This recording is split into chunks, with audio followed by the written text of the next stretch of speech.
গুলশানের এই ভিডিও দেখবার পর যে প্রশ্নগুলো এসেছে, এই প্রশ্নগুলো আপনাদের সবার মনে নিশ্চয়ই এসেছে। এক, শুধুমাত্র গুলশানি এক রাতে এক বাড়িতে পুলিশ আর সমন্বয়কারীদের অভিযানে পাঠিয়ে আসিফ মাহমুদ যদি 1 কোটি টাকা তোলেন, অন্তত 1 কোটি টাকা তোলেন, তাহলে সারা বাংলাদেশে তিনি, তার বাবা, তার সাঙ্গপাঙ্গরা মিলে প্রতিদিন কত টাকা তুলছেন পুলিশ বাহিনী এবং সমন্বয়কদের ব্যবহার করে? আসিফ মাহমুদ সজীব ভুইয়া কি একা সে টাকা ব্যবহার করছেন? প্রশ্ন করা শুরু করতে হবে সেই জায়গা থেকে যে কোন যোগ্যতায় বা কার পছন্দে এই মাফিয়াতন্ত্র কায়েম হলো, যে মাফিয়াতন্ত্রে আসিফ মাহমুদ সজীব ভুইয়াকে নির্বাচিত করা হলো স্থানীয় সরকার, পল্লী উন্নয়ন, যুব ক্রীড়া মন্ত্রী পদে। ঢাকার গুলশানে আওয়ামী লীগের সাবেক এমপি শাম্মী আহমেদের বাসায় চাঁদাবাজি করতে গিয়ে 50 লাখ টাকা মাত্র চাঁদা আদায় করতে যাওয়ার কারণে হাতে নাতে 5 জন গ্রেফতার হওয়ার পর থেকেই আপনারা জানেন আমি বারবার সেই জুলাইয়ের শেষ থেকে প্রশ্ন তুলছি যে হিসাব মিলছে না। ঠিক কি কারণে আওয়ামী লীগ এমপির বাড়িতে মব হামলা করবার জন্য বা বৈষম্য বিরোধী ছাত্র আন্দোলনের সমন্বয়করা গিয়ে চাঁদা দাবি করবার জন্য তাদেরকে পুলিশ গ্রেফতার করবে বা গ্রেফতার করার সাহস করবে, আর সে খবর সংবাদ মাধ্যমে ছড়িয়ে পড়বে সিসিটিভি ফুটেজের ছবি সহ, সে বিষয়টি নিয়ে বিস্ময়ের ঘোর আমার সেই জুলাই থেকেই ছিল না। এবং আপনারা জানেন যে আমি নানা রকম প্রশ্ন বয়ানে যেমন তুলেছি, এমনকি আওয়ামী লীগ নেতাদেরই তো প্রশ্ন করার সুযোগ পেয়েছি, তাদেরকে এটাও জিজ্ঞেস করেছি যে এটা কি করে ঘটলো। মানে ইউনূস সরকার বলে দিয়েছেন যে আপনাদের ওপর হামলা, আপনাদের বাড়িতে গিয়ে চাঁদাবাজি এখন থেকে একটা অপরাধ হিসেবে চিহ্নিত হচ্ছে। আবার দেখুন সেই শাম্মী আহমেদকে এমনকি গ্রেফতারও করা হয়নি এখন পর্যন্ত। এই পুরো বিষয়টি আমার ভেতরে যে বিস্ময়ের সৃষ্টি করেছিল, সেই বিস্ময়ের ঘোর কিছুটা কাটতে শুরু করেছে। মানে যেমনটা আন্দাজ করেছিলাম যে খুব উপর মহল থেকে ঘটনা ঘটছে, আর সেই উপর মহল মানে যিনি সুতা দিয়ে পুতুলগুলো নাচাচ্ছিলেন, সেই পুতুলদের কাউকে কাউকে খেলা থেকে বাদ দিয়ে দিতেই এবং খেলায় সকল পক্ষ একমত না হওয়াতে, মানে ভাগাভাগিতে না মেলাতেই শেষ পর্যন্ত এই ঘটনা ঘটে থাকতে পারে। এবার জানি আলম অপু নামে বৈষম্য বিরোধী ছাত্র আন্দোলনের এক নেতা, যিনি নাকি আবার বৈষম্য বিরোধী ছাত্র আন্দোলন বা জাতীয় নাগরিক পার্টি, মানে তাদের তো এত দল, এত মুখ, এত লোভী লোভী নেতা, তো সেই জাতীয় নাগরিক পার্টির যে ছাত্র সংগঠন বাগছাস, বাংলাদেশ গণতান্ত্রিক ছাত্র সংসদ, তার যে নেতা জানে আলম অপু, যিনিও পরে এই চাঁদাবাজির ঘটনায় গ্রেফতার হয়েছেন, তিনি নাকি গ্রেফতার হওয়ার আগে একটা ভিডিও তৈরি করে গিয়েছিলেন। সেই ভিডিও হঠাৎ করে এখন সামাজিক যোগাযোগ মাধ্যমে ছড়িয়ে পড়েছে। জানে আলম অপু বলেছেন ঘটনা প্রবাহ পুরোপুরি বর্ণনা করে। সেই ভিডিওতে জানে আলম অপু বলছেন 4টা সোয়া 4টার দিকে আসিফ মাহমুদ সজীব ভুইয়া উপদেষ্টা, তাদের বড় ভাই, তিনি দামি একটা মোটরসাইকেলে করে ওয়েস্টিনের সামনে এসে তাদেরকে নির্দেশনা দিয়ে দেন রাতে কি করতে হবে। এবং আসিফ মাহমুদ সজীব ভুইয়ার আসবার সেই সিসিটিভি ফুটেজও বেরিয়ে গেছে। আবার সামাজিক যোগাযোগ মাধ্যমে অনেক সাংবাদিক গুলশানের নানা রকম সিসিটিভি ফুটেজ মিলিয়ে দেখেছেন যে আসিফ মাহমুদ সজীব ভুইয়া সেই মোটরসাইকেল চালিয়ে গুলশান এলাকায় ঘোরাফেরা করছিলেন সেই দিন। কাজেই আসিফ মাহমুদ সজীব ভুইয়া যে এসেছিলেন এই ঘটনা প্রবাহ পুরোটি পরিকল্পনা করে বাস্তবায়নে কিভাবে করতে হবে তার নির্দেশনা দিতে, তাতে ওই পক্ষটির আর কোনো সন্দেহ থাকে না। এখন জানে আলম অপু বলছেন 4টা সোয়া 4টার দিকে আসিফ মাহমুদ সজীব ভুইয়া এসে তাদেরকে নির্দেশনা দিয়ে যান এবং সেই নির্দেশনার পর 5টা থেকে 6টা পর্যন্ত পুলিশের সঙ্গে গিয়ে, মানে পুলিশ বাহিনীকে যুক্ত করা হয় এই বৈষম্য বিরোধী ছাত্র আন্দোলনের সমন্বয়কদের সঙ্গে আওয়ামী লীগ এমপির বাড়িতে হামলা চালিয়ে চাঁদাবাজি করার জন্য। মানে যেই ঘটনা চলছে সেই 2024 সালের 5ই আগস্টের পর থেকেই নির্বিবাদে ঠিক সেই ঘটনাটি ঘটাতে তারা গেলেন। তারা পুলিশ নিয়ে গেলেন আওয়ামী লীগের এই সাবেক এমপি শাম্মী আহমেদের বাসায়, তাকে নাকি গ্রেফতার করবেন। 5টা থেকে 6টা পর্যন্ত অভিযান চললো। আর ওইদিকে এই ঘটনাস্থল থেকে পরে গ্রেফতার হয়েছেন যে রিফাত, তাকে আসিফ মাহমুদ সজীব ভুইয়া বলে রাখলেন 1 কোটি টাকা চাঁদা নিয়ে আসতে হবে ওই বাড়ি থেকে তাদেরকে। মানে পুলিশ গেল শাম্মী আহমেদের বাড়িতে তাদের গ্রেফতার করতে, আর চাঁদা আনার নির্দেশনা থাকলো বৈষম্য বিরোধী ছাত্র আন্দোলনের নেতাদের ওপর। বুঝতেই পারছেন শাম্মী আহমেদকে গ্রেফতার করা এখানে উদ্দেশ্য নয়, গ্রেফতার করা হবে এই ব্ল্যাকমেইলিং করে গুলশানের ধনাঢ্য পরিবারের এই সংসদ সদস্য শাম্মী আহমেদের বাড়ি থেকে 1 কোটি টাকা চাঁদা ভয় দেখিয়ে নিয়ে আসার অ্যাসাইনমেন্টটি আসিফ মাহমুদ সজীব ভুইয়া তার এই সহযোদ্ধাদের হাতে তুলে দিয়েছিলেন। এরপর জানে আলম অপু বলেন তারা 5টা থেকে 6টা পর্যন্ত তন্ন তন্ন করে শাম্মী আহমেদের বাসায় অভিযান চালান। মানে কেউই কারো চেয়ে কম অপরাধী নন, সবগুলো ডাকাত। মানে এই জানে আলম অপু এখন এসে আসিফ মাহমুদ সজীব ভুইয়ার দিকে আঙুল তুলছে বলে ভাবার কারণ নাই যে তারা ডাকাতিকে বৈধ কাজ মনে করেন না। তার মানে এই যে পুলিশের সঙ্গে তারা মানুষের বাড়িতে চলে যাচ্ছেন এবং গিয়ে গ্রেফতার অভিযান চালাচ্ছেন এবং গ্রেফতার করার পরিবর্তে ব্ল্যাকমেইল করে চাঁদা চাইছেন, সেই পুরো বিষয়টিকে এই তরুণদের দল, এই প্রেসার গ্রুপ, এই মব, মানে আপনি কোনটা বলবেন আপনি ঠিক করে নিন, এই ছাত্র জনতার আন্দোলনের নেতৃত্ব দানকারী পক্ষ, বৈষম্য বিরোধী আন্দোলনের সমন্বয়কেরা ভাবছেন একটা বৈধ কাজ, তাদের বৈধ দায়িত্ব এবং তাদের অধিকার।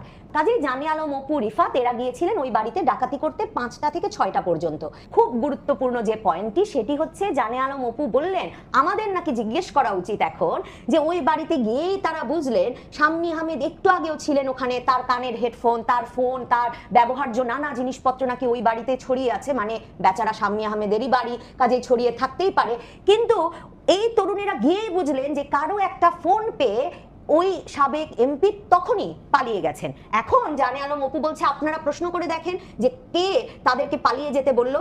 এখন আসলেই কিন্তু জানে আলম অপু খুব গুরুত্বপূর্ণ একটা প্রশ্ন আমাদের করতে বলেছেন, কারণ ওখানে যখন শাম্মী আহমেদকে পাওয়া গেল না এবং পুলিশ চলে গেল, তখন যেহেতু বড় ভাই অ্যাসাইনমেন্ট দিয়ে গেছে আসিফ মাহমুদ সজীব ভুইয়া, এই তরুণেরা শাম্মী আহমেদের পরিবারের কাছে টাকা চাওয়া শুরু করে এবং সেই সিসিটিভি ফুটেজ ক্যামেরাতেই ধরা পড়ে। জানে আলম অপু নিজেই বলেন শাম্মী আহমেদের বাড়িতে কালো গেঞ্জি পরা যেই ছেলেটির হাতে টাকার ব্যাগ তুলে দেওয়া হচ্ছে সেই ছেলেটিই আমি। তো জানে আলম অপুর হাতে যে টাকার ব্যাগ তুলে দেওয়া হয় সেখানে নাকি ছিল মাত্র 10 লাখ টাকা। এখন রিফাত আর জানে আলম অপুর মধ্যে নার্ভাসনেস শুরু হয়, তারা উদ্বিগ্ন হয়ে পড়েন, তারা তর্কাতর্কিতে লিপ্ত হন। একদিকে শাম্মী আহমেদের পরিবার 10 লাখের বেশি আর কিছু দেবেন না, সিসিটিভিতে ওইদিকে এই পুরো ঘটনা রেকর্ড হচ্ছে, আর ওইদিকে তখন শাম্মী আহমেদের স্বামী 10 লাখ টাকা দেওয়ার পরেও রিফাতেরা ক্রমাগত শাম্মী আহমেদের স্বামীর উপর চাপ সৃষ্টি করে যাচ্ছেন, কারণ তিনি মাত্র 10 লাখ দিয়েছেন, আসিফ মাহমুদ তো বলে গেছেন এনার দেওয়ার কথা 1 কোটি। এখন আপনারা হিসাব মেলান ঘটনা আসলে কি ঘটলো যে এদের গ্রেফতার হয়ে যেতে হলো, আর 1 কোটি টাকা কোথায় গেল? শাম্মী আহমেদি বা কিভাবে তার স্বামীকে রেখে পুলিশি অভিযানের মধ্যেই পালিয়ে যেতে সক্ষম হলেন?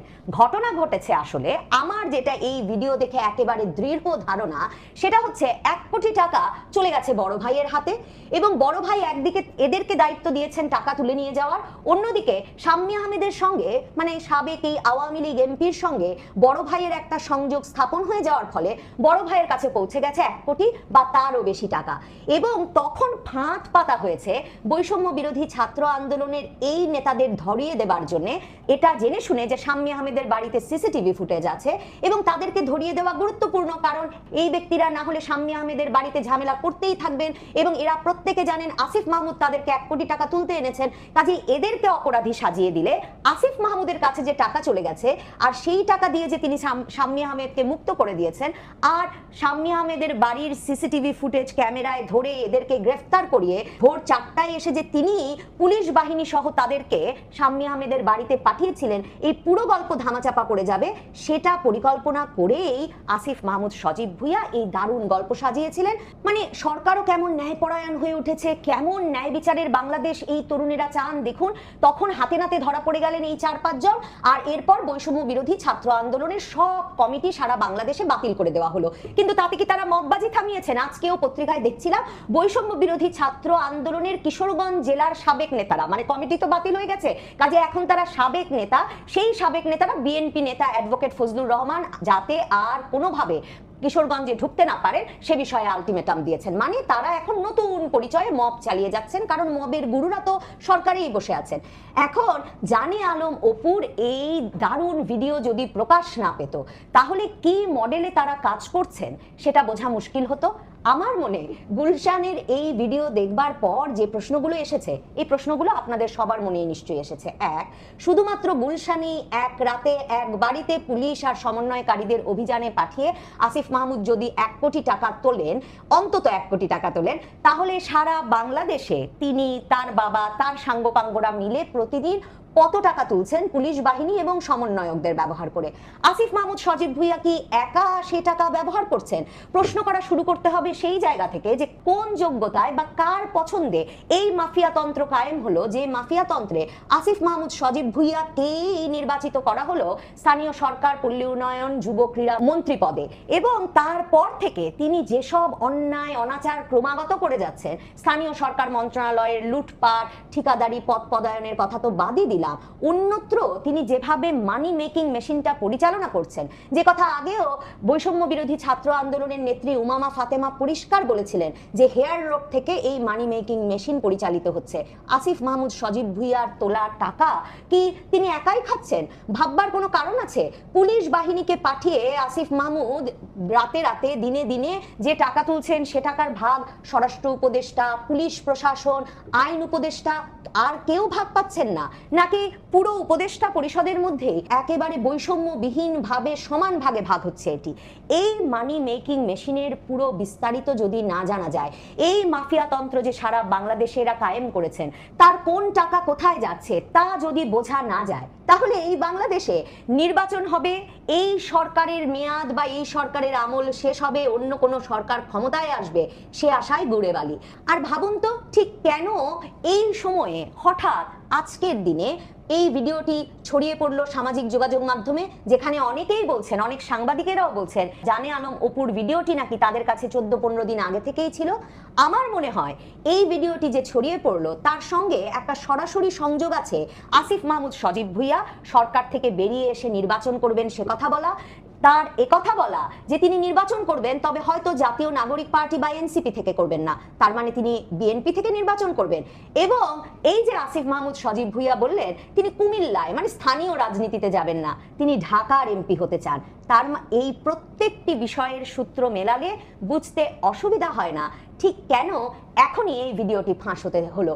কারণ দেখুন, যে মানি মেকিং মেশিন তিনি পরিচালনা করছেন, এই অন্তর্বর্তীকালীন সরকারকে একরকম এতিম করে রেখে এই মানি মেকিং মেশিনের সকল রহস্য জেনে এবং এই মানি মেকিং মেশিনের নেতৃত্ব নিয়ে তিনি এই উপদেষ্টা পরিষদ থেকে নির্বাচনের আগে বেরিয়ে মূলধারার রাজনীতিতে ঢুকে সংসদ সদস্য বনে যাবেন, সেটা যেমন এই উপদেষ্টা পরিষদের জন্য নিরাপদ নয় তেমনি লাভজনকও নয়। অন্যদিকে ঢাকার এমপি হবার দিকে তার চোখ, সেটা ঘোষণা করে দেওয়ার পর অনেক পক্ষের জন্য এই ভিডিও চাপা রাখা আর লাভজনক হবে না সেটাও বুঝতে অসুবিধা হয় না। কাজেই জানে আলম অপু নিজেও একজন ডাকাত, ডাকাত দলের সর্দারের খবর তিনি ফাঁস করেছেন, কিন্তু এই ডাকাত দলের টাকা কোথায় কোথায় যাচ্ছে আর কত বড় মানি মেকিং মেশিন তারা তৈরি করেছেন সেটা নিশ্চয়ই তারা ভাববেন যারা এই বাংলাদেশকে এই মাফিয়া রাজ্যে পরিণত হতে দিয়েছেন, এই মবের রাজ্যে মবের মুল্লুকে পরিণত হতে দিয়েছেন।